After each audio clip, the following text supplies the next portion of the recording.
everyone and welcome back to Unlock with Tuki. Today's episode begins with a question for you. It was a birthday party. The child had turned 6. Everyone had fun. But even before the party got over, the kids started opening the gifts out of excitement.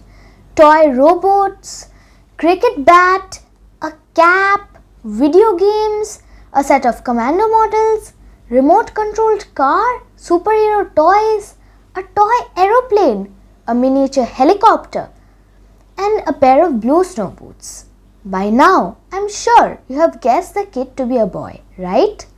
Can you rethink and tell me why? Why do we differentiate the color of clothes for a newborn? Can't we accept a baby boy wearing pink and a baby girl wearing blue? Is it something to laugh at when a boy wants to play with a doll? Toys are toys. Why not a car for a girl? She might be inspired to become a Formula 1 racer like Lela Lombardi in future. Why do we say lady doctor or lady pilot? How does it matter if an engineer or auto driver is a woman or a man? Probably because we have made the road to becoming a professional more difficult for a woman. Ruth Bader Ginsburg was mocked from her childhood as she dreamt of becoming a lawyer. Around the 1930s, lawyers and judges were all men.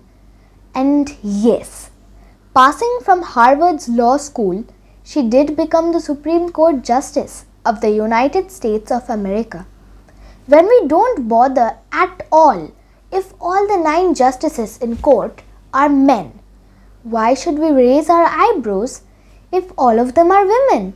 That's the kind of gender equality she always believed in. On the other hand, her husband was also a Harvard passout.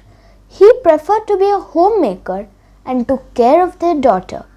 People started pointing it out too, as a man cooking every day at home and taking care of the children are again labeled as a woman's job.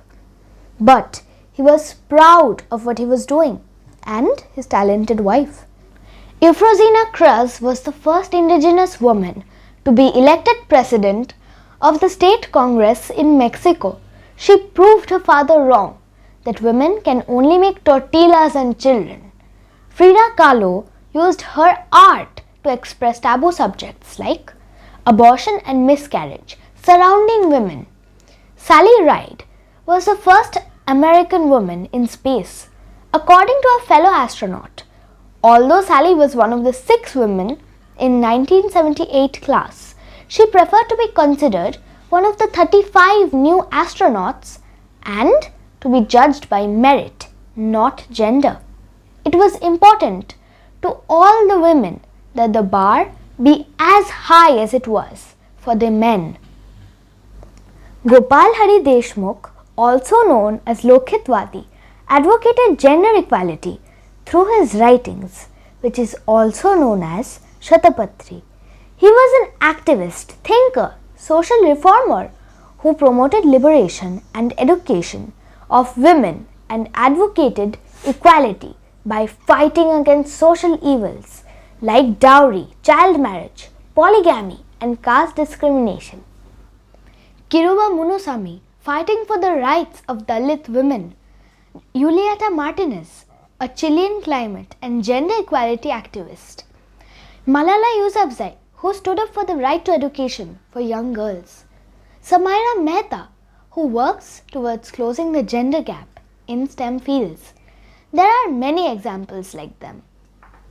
What I firmly believe is that women no longer should be a rebel just to be what they want to be. Let's prove our worth with our deeds, not with our gender. No gender is superior to the other. We must treat each other with equal respect as fellow humans. Let's normalize women controlling their own finances, decisions, or choices in life, or a man not being the sole earner of the house. And finally, that 6-year-old birthday kid was no one else but me. My parents, family, and friends are diverse, yet inclusive. My gifts were gender neutral, not just meant for a girl or a boy. Thanks for watching. Stay tuned for upcoming videos. If you liked my thoughts, please share and subscribe.